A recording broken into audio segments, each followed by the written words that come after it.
What's up, you guys? Welcome back to my channel. My name is Alejandra, and if you guys have not yet subscribed, please click the subscribe button and support your girl because I'm out here on this new venture and all the support is needed and appreciated. So with that being said, for today's video, I'm actually going to be doing my makeup, but I'm also going to be talking to you guys about my experience with smoking weed. This is in no way, shape, or form me attacking the stoner community or me saying that weed is bad or whatever. I'm simply here to share my experience, when I started, how long I did it for, the reasons why I was doing it, and the reason why I decided to stop. So let's get started. So I was 16 years old when I first decided to smoke weed. I was with friends and I was young. I was in this place in my life where I was just having the time of my life with my friends in high school. I was trying weed, I was doing other substances. I was also drinking, and I guess you can say I was pretty rebellious, and that rebellious and not making the wisest choices. So I was drinking, I wasn't smoking as often. I wouldn't say I was a pothead when I was 16 or 17 or even 18. I think at that time I was drinking more than what I was smoking. As soon as I graduated high school, I started working. I started partying so much, so freaking much. I was partying literally every single day of the week, and I would go to work and I would literally just work to party. That was my lifestyle. And so at that time, what I was doing with that money, I was literally just spending money on weed, I was spending money on alcohol, I was spending money at the clubs, and I thought I was the shit. I really thought I was big baller. So in the middle of 21 and 22 years old, I started getting really heavily into smoking weed. I'm talking about smoking weed daily, all day, every day. And so at the time it was normalized because my friends like to smoke, and I didn't really think much of it. I went through a relationship breakup, and at the age of 22, I started smoking even more. I was really not having sober days. At the age of 23, I actually ended up getting involved with someone else, and I started thinking oh wow, I'm gonna have a family one day. I'm probably gonna get married one day, and that person really wasn't a smoker like that. I remember one time he told me, he was when do I see, when am I gonna ever see you sober? I think for a long time, a big part of me was allowing my identity to be that smoker Ale, and I wasn't really prepared to show people who I really was, who I was behind the weed. When I first got started, it was just to have fun, just to be high, to be honest. It wasn't even much of I was trying to escape my reality. I was just enjoying that reality more than I was enjoying the reality I was living in. So as I was developing my life, creating this life with this person, I started making those changes. You know what, I'm gonna be more present in my real life rather than in my high life, because I'm trying to build a future with this person. And it's so funny because I didn't know I was experiencing withdrawals until I reflected on it, probably 2 or 3 years ago. I was reflecting on what was happening, going through major withdrawals. I was going through major mood swings. I was in me, that Snicker bars, you're not you when you're hungry. That's exactly the phase that I was going through. He didn't know any better than I did that I was going through a withdrawal. That relationship came to an end, and at the beginning of 2019, I remember I was at my lowest. I felt like my whole future was just destroyed. And so I ran to weed. Like my mindset at that time was like, oh, I'm free from this person, I'm free from this situation. Now I get to do whatever I want. And what I chose to do was smoke weed. It was like my way of breaking chains. The whole 2019, I isolated myself from everybody. I isolated myself from the world. Like it was just me, weed, work. Like I wasn't going to parties. I wasn't really like interacting with that many friends either. I was just in this little cocoon. And you know, one thing about me, and when I smoke, I'm a thinker by nature. And so whenever I would smoke, I would think probably like 10 times more than what I would think normally. So many thoughts were crossing my mind, good, bad. I'll be honest, I was entertaining more dark thoughts than I was light thoughts. When you lack awareness and you are entertaining those negative thoughts, your life becomes negative. Like that's why you're always like in a depressive state. You're always in a like sad girl vibes, and it's like you think it's normal, but it's depressing. I was always depressed. I was always like on such low vibration, you know, because I lacked awareness and I lacked the right intentions as to what I was doing with the substance, you know, because smoking weed is known to heighten your current emotions. And so at that time, of course, whenever I smoke, I was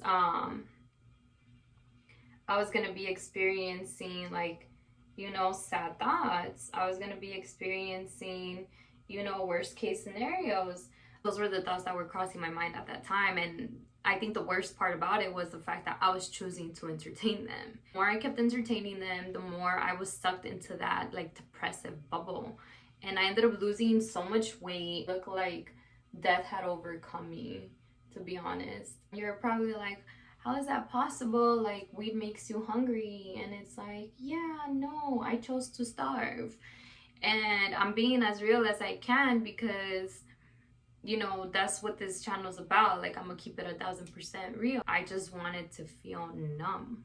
Like, I didn't want to feel anything. It's like I was legit using that substance to numb the pain rather than facing my pain. 24 years old, I actually started experiencing like a lot of dark things happening. Many of you guys are probably gonna say like, oh, it's probably just in your imagination, but it's like no. Now like that I'm like spiritually awake, I this is the stuff that I do believe was happening. I had like 3, maybe 4 supernatural encounters. I'm just gonna list it how I remember it.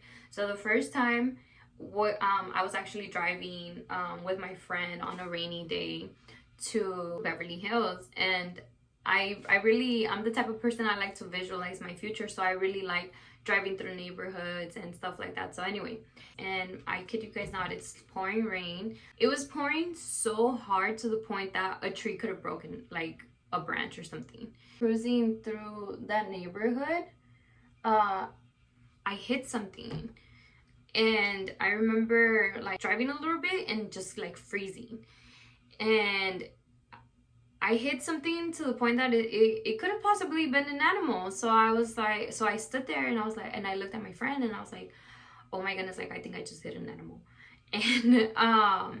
And so we're in the middle of the road. There's no cars passing by. There's like nobody around us. I looked through the rear view mirror and I didn't see anything on the floor, mind you, but it was still like raining or whatever.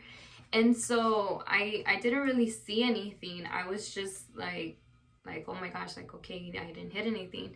So then I was like, I'm gonna get down to check because I wanted to make sure that my car was fine.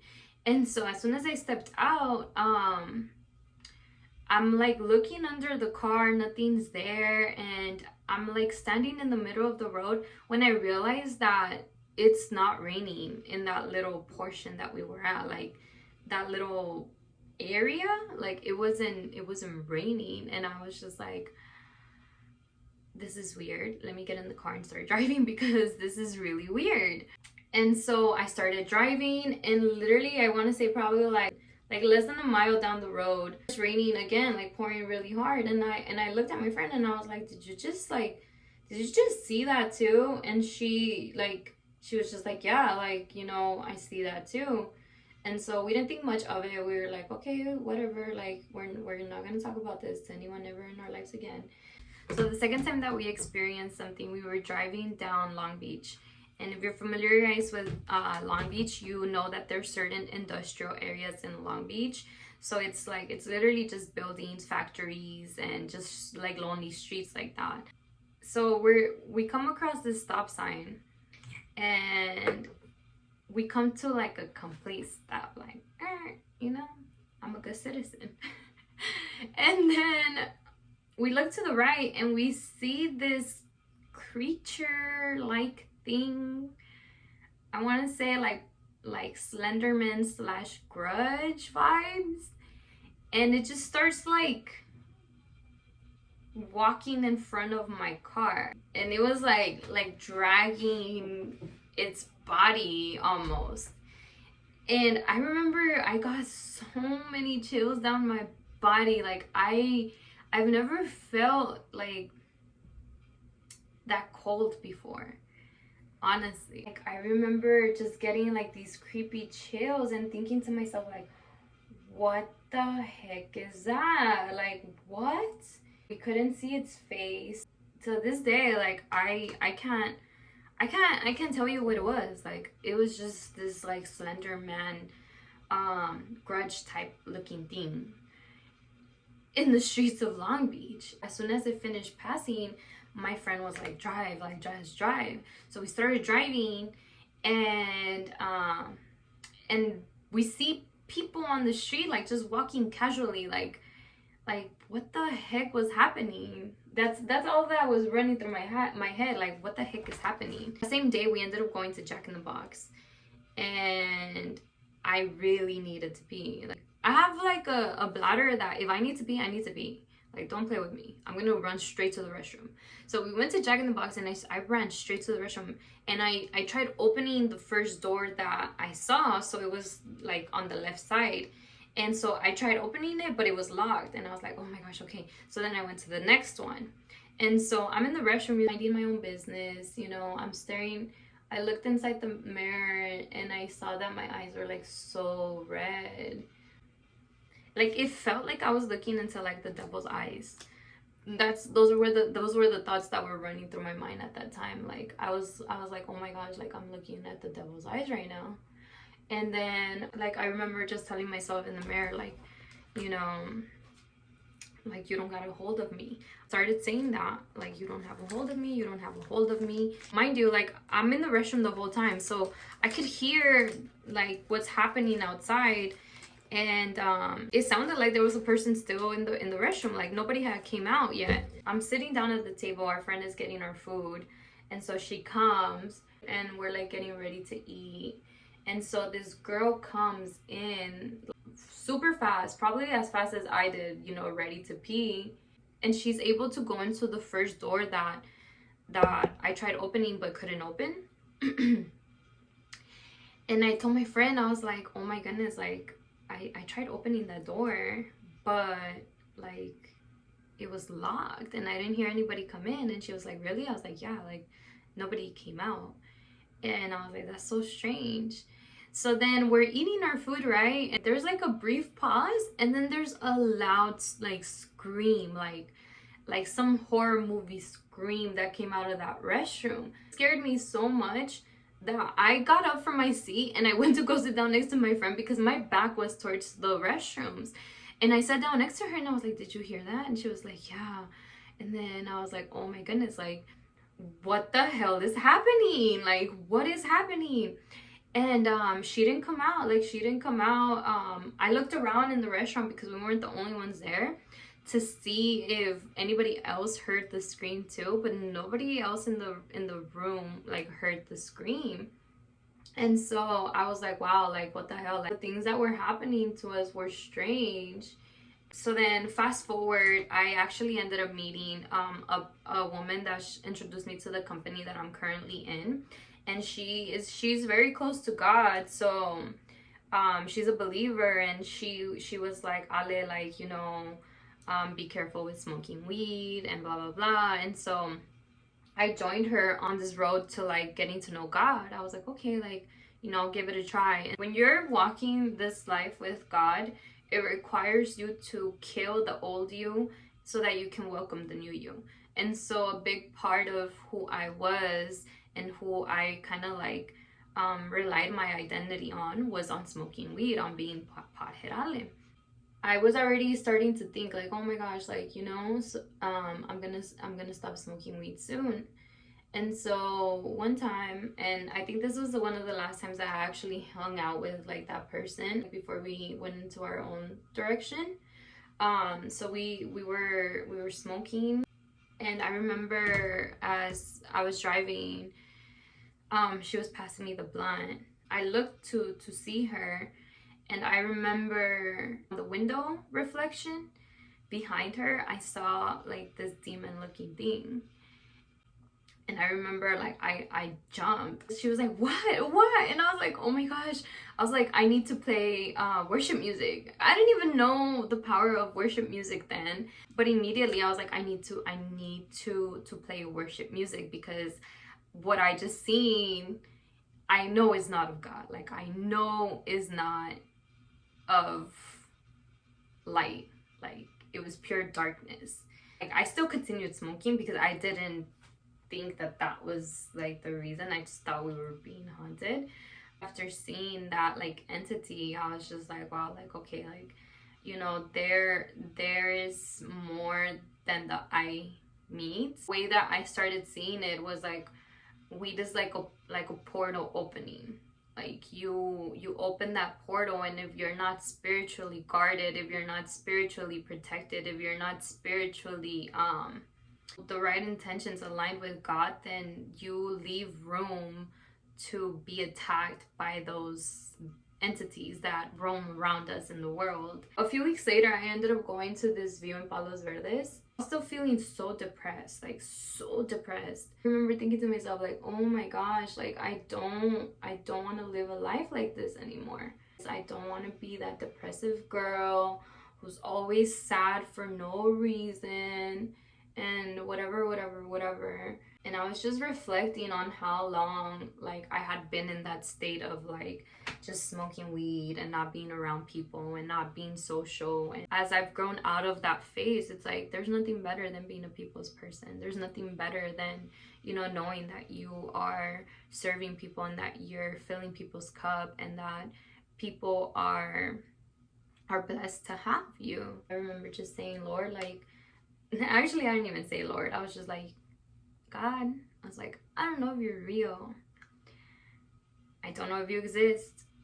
I don't know if what I'm going through right now with you is legit. And I remember looking down at my blunt, and I was like, I want you to help fill what I've been so desperately trying to fill using this. And I promise that if you can help me find fulfillment in you, I will leave this forever. Like, I won't touch it. This is my promise to you. Obviously finished smoking because I had a problem. As I finished, I looked at the sky, and when I looked at the sky, the way that the clouds were forming around the sun, it looked like the entrance of what I envisioned the entrance to heaven to look like. And I remember thinking to myself, like, okay, I know and I've seen, you know, the high life that people have experienced without the drugs, without the alcohol, without the addictions, and I want to live a life of fulfillment like that. I didn't know what to expect, to be honest. But that's what I said that year. And so the rest of 25 years old, I was still smoking, but I was getting more involved with God, and, you know, building that relationship and understanding, you know, the spiritual realm. A lot of the things that were happening to us were in the spiritual realm. He was able to show us you know, what was happening beyond our eyes, and, you know, the demons that we were surrounded by. And I know that there's a quote that says like, oh, you know, some of you guys are at war with your demons, but I'd rather sit with them. And it's like, you know, do you really want to be sitting by such negativity? Like, do you really want to be sitting by such darkness? Like, do you really want to be sitting with things that want to kill you, that want to like see you suffer, that are feeding off of your pain? So at the age of 26, yeah, like 2 years ago, I was like, yeah, I really want to make an effort to stop smoking, because I feel like I said it, but I said it at the age of 25, but I wasn't really acting on it. And then at the age of 26, I was like, okay, so how am I going to do this? How am I going to like just stop? One of the phrases that I love that Pastor actually introduced us to recently, he says, you can't heal what you don't reveal. And so I needed to start revealing all of the things that needed healing. And so at the age of 26, I really started digging deep into like my past. I was like, oh my gosh, like I went all the way back to like my childhood. And, you know, I had to face the fact that, you know, my dad was an alcoholic for a long time. And so that was an addiction that he was struggling with. And that was a generational curse that was passed down to us. I had to face all of the wounds that were created from child until now. And I'm talking about like childhood, elementary school, middle school, high school, and then like my first years of adulthood. Like I had to go through each and every single wound, like major wound that had me gripped to pain, so that I can, you know, heal what I was revealing. So, you know, I started focusing on that, and everything that I needed healing on, I started giving them to God. I was like, God, like this is an area that hurt me, and this is what I need help healing, and this is what I need what I believe is keeping me like hold to that. It started getting easier saying no to weed. Like it started getting easier. Like it's time to put my big girl pants on, and it's time to face my wounds, and, you know, and let them go, break free from them, and forgive, and let go of the resentment, let go of the pain, let go of the hate. You know, it's as easy as it is to get addicted to a drug, it's also easy to get addicted to an emotion. For a long time, it also started blending into that. Like I started becoming addicted to being depressing. So yeah, I started doing that at the age of 26, and then at the age of 27, which was last year, at the beginning of last year, I was like, yeah, like I'm gonna leave it for good. And so I went all year without it until like August. I was going through a lot of pressure, and so I ran to weed, and, you know, it was just a one-time thing. But I was like, no, like, you know, I have to be a woman of my word. If I'm saying I'm not gonna do it again, I'm not gonna do it again, and that needs to reflect in my actions too. So I was sober at the end of last year and the beginning of this year. And then this summer, something interesting happened. I was boasting about the fact that I was sober. I was like, yeah, I'm sober. Like, I'm that girl. I effing did it, and F them. They don't know me anymore. And I was like trash talking like other people that from the past. Probably like late June, early July of this year. And I was being so arrogant with the fact that God had, like, with what God had done. And soon as August came, curiosity like me entró. I was like, I wonder if it would still affect me the way that it did back then. In my head, I was like, I think I've grown out of it, and blah blah blah and blah blah blah. And I tried it once. And I was like, and I was proud at the fact that how I handled it. Like I wasn't experiencing no like demons creeping up. I wasn't experiencing none of that. Like I was just vibing, you know. And then I tried it again. And I was like, okay. I handled it well again, and I was enjoying it. And then I did it again. And I was like, okay, this is getting a little weird, you know? It started becoming too familiar. Like, that's the feeling that I was getting. I was like, this feeling is getting a little bit too familiar right now for me. And then I did it again. And for the whole month of August, I was doing it day in and day out. The whole month of August of this year. I isolated myself again. I started having negative thoughts again. I was doing my best to stay connected to God during those times, and I was just like, God, please, like show me what it is that you're showing me through this, because I was experiencing actual fear. Not at the fact that I was smoking weed. I was getting scared because the girl that I was looking at the mirror was the same girl that I thought I had left 5-6 years ago. And so I was like, how am I looking at the same girl from 5-6 years ago? And I was scared. I was like, no, like, this can't be me. I was like, God, please, like, show me what it is that you're showing me. Like, I promise, like I'm sorry if I'm failing you, you know. I felt like a failure because I wasn't being a woman of my word. It didn't feel like I was walking the way that God wanted me to walk. And I was not present with the people that I loved. I was not present with, you know, my friends. I was just like, I felt like I was living an out-of-body experience. I was really scared in the month of August. God put me in this place where I couldn't even run to anybody. I couldn't run to my mom. I couldn't run to my dad. I was too ashamed to even like tell the people at church, like, you know, I'm going through this. And even though I was like smoking, I was pushing past that, you know. Like, it was so weird. It was like the new me was still trying to like make an effort in my life. The new me was still showing up in my life, even though the old me was kind of like in charge. The new me was like, no, like, I'm gonna keep pulling you forward and forward and forward and forward.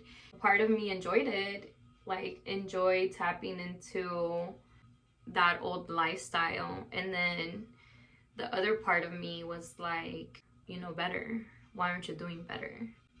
And God is so wonderful, to be honest, like, because during that time, he was holding my hand. He sustained me through that whole process. Like, I can honestly say, like, I wasn't alone through that process. Physically, it looked like I was alone. In my heart, I didn't feel alone. I felt desperate to find the solutions as to why everything was happening, like why I was in this situation again, like what was the lesson that I needed to learn. Because the faster that you learn the lesson, the faster you're out of the process.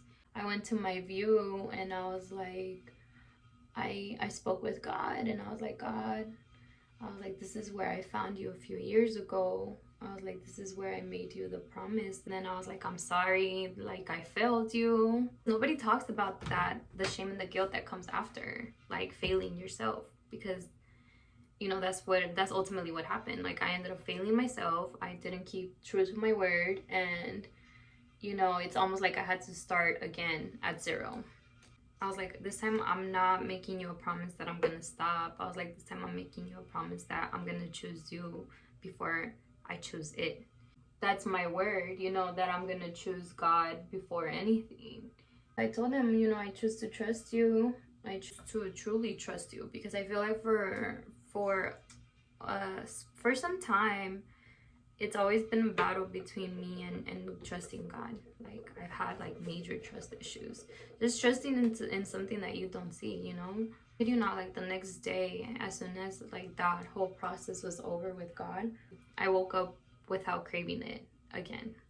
I woke up ready to go back to church. I woke up ready to just get back into the field with my team. I was ready to just get back into the momentum that I know I was in before all of that started, you know?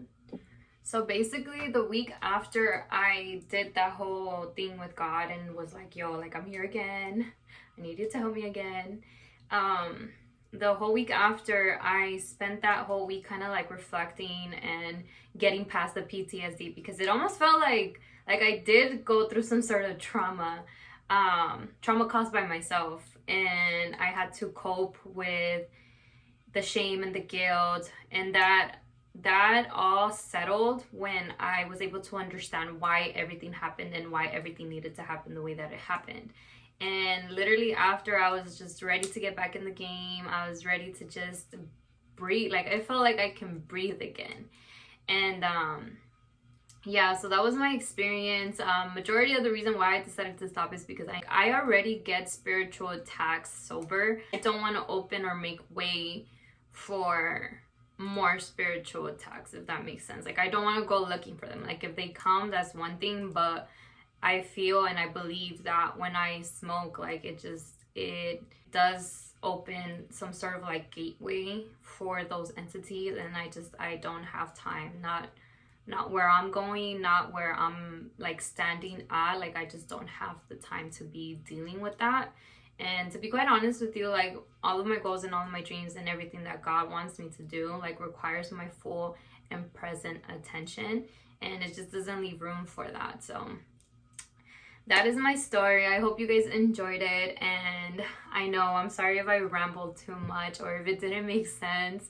I did do it as fast as I could because I have a meeting to go to. But I do appreciate you guys for taking the time to watch this and to listening to me and the story and how I've been overcoming that. Now, as I'm overcoming it, I'm actually doing it with like people from church. I'm doing it with God. Like, I told God, like, this time around, like the first time around, I tried doing it by myself. This time around, I'm doing it with God, and I feel more confident than ever. Yeah, you guys, thank you guys so much for watching. I love you guys, and I can't wait to see you guys next time. Bye.